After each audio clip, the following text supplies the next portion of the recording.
The judge said to me, a 13-year-old, I really don't know what to do with you. I haven't had a 13-year-old felon before.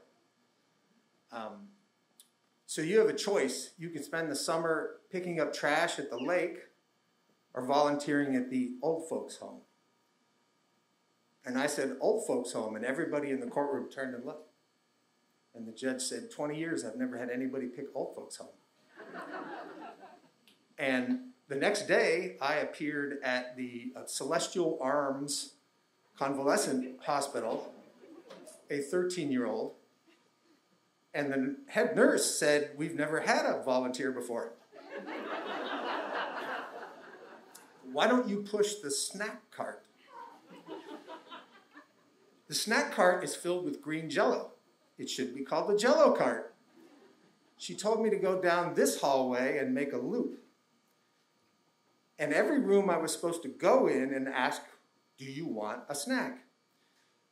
Most of the rooms, no one moves. They're lying in a bed. They don't make eye contact. It smells like urine and disinfectant. But a few people turn and look at me and just wave. A few people turn the TV up and don't look at me. And then there's a room where a woman waves me over. Like, oh, sweet. She wants some Jell-O. And she waves me closer. And then she grabs my arm and goes, are you my grandson? Are you my grandson? Jesus, I'm terrified out of my mind. So I start just kind of looking in the rooms, past the room, past the room, past the room.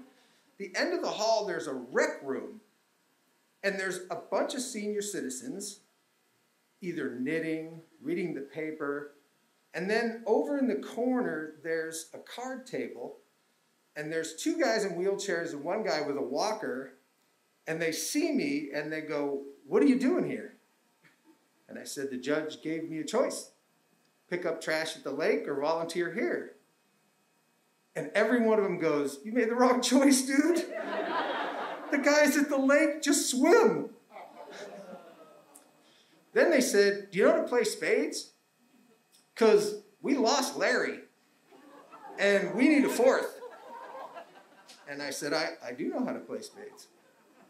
And so I walked over, left my Jell-O cart, and sat down and played spades with these three guys. They were killers. I had no chance. I was getting my ass handed to me constantly. But the next day, the nurse said, we're going to make you the rec room helper. And every now and then somebody needed something, but for the most part, I just played cards with these old guys. And after a week went by, one of them said, can you bring in some whiskey? And another guy said, cigarettes, boy. So, I am supposed to be doing my community service, and I'm bringing in whiskey and cigarettes.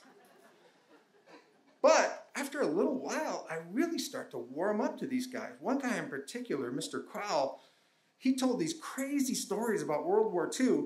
He didn't see a gun fired. He was a medic, and he was a behind-the-lines medic. He said, basically, I just went to France and saw French women. But he would tell me the stories, and then all the guys would ask me, they can't get out. They're stuck there. They would ask me what's going on in town. There's a new shopping center built. What's there? Do I have a girlfriend? And I'm like, I'm 13. I don't have a girlfriend, and I'm 4'9". But we developed this weird relationship, and I'm supposed to do a report at school on World War II, and I went, I got a guy who was in World War II. And I said, will you come with me to Mr. Crowell? Will you come with me and be my oral report? And he says, I'd love to get out of here for a day. You'll have to arrange a car. So my mom borrows somebody's station wagon so we can get his wheelchair in the back. When we go to pick him up, he's in a uniform. And we drive him to the school, and he says, leave the wheelchair. I'm going to walk it. And he walked into my class. and he talked about World War II, and he lied through his fucking teeth. He talked about escaping this and shooting this and jumping off that. And everybody in the class was riveted. They were like, my God. And when we walked out of there, he said, you got to get me to the car. My hip's going out. My hip's going out. We got him in the car. And I said, Mr. Crowell, you told me that you were like a clerk and that you didn't see any fighting. And he goes, you got to give the people what you want, son. Thank you.